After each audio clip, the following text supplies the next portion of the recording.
best for me not to comment on the charge until the process is complete, and then I'll be happy to discuss openly with everyone what's gone on from start to finish. But at this time, probably best for me not to discuss the charge itself, and let the process take its course. 6 days since the game itself, we've obviously heard from the chairman sort of questioning VAR as it is right now. The frustration is still high at the club in the situation they've been put in because of decisions this season. I think, I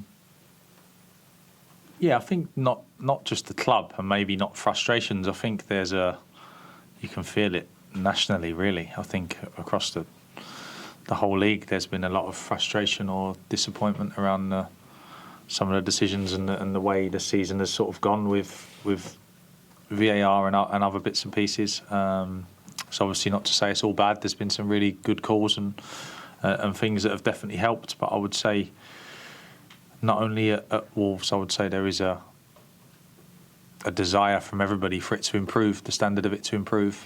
And I'm sure that goes for the guys that are in charge of it as well. You know, semi-automated offsides coming in next season. Is that a piece of technology you're keen to see in the Premier League?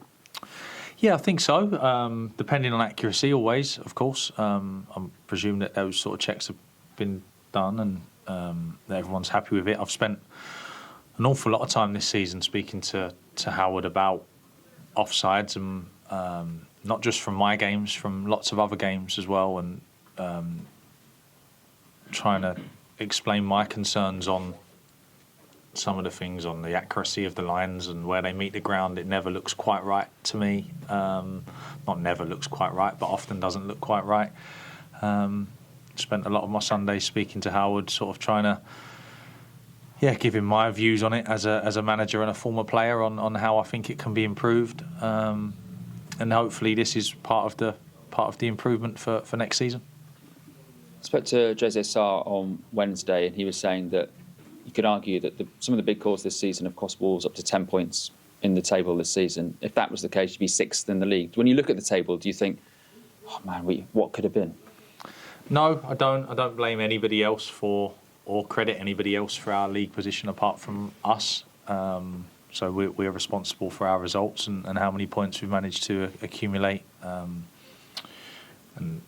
of course, I'm sure there'll be many clubs across the country that would claim they could be higher without certain decisions. So I think my concern really with Saturday's decision is that I think it's still deemed by the officials to be correct, which concerns me, because I think if you go out into the world of football, even into West Ham's dressing room, it's deemed to not be correct. So there's a disconnect there somewhere, and I think if we're going to be forensic, so if we're going to stop the game and go over to a screen and use slow motion replays, and we're going to be forensic, then let's be really forensic, because if we're giving a line of sight as a reason for the goal being disallowed, as I've said, clearly you can see Fabianski can see the ball. You know, line of sight is not just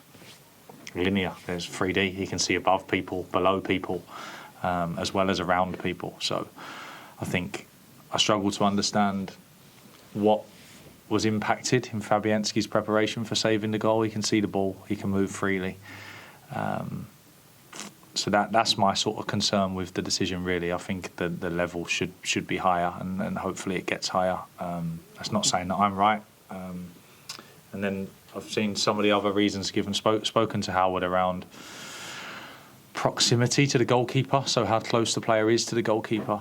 But there's nothing written in the rules around that. So for the referees to be applying things that we're not even aware of as a coaching staff or a football team is also dangerous, because, you know, if we knew that, then Tawanda would stand further from the goalie, or, you know, so it's really important that things are really clear and easier for the guys to officiate, and easier for us to understand. You know, we should have a real good idea of what's coming next when VAR, you know, everybody you should be able to go, oh yeah, that looks like that's going to be given, and then more often than not, it'll be given.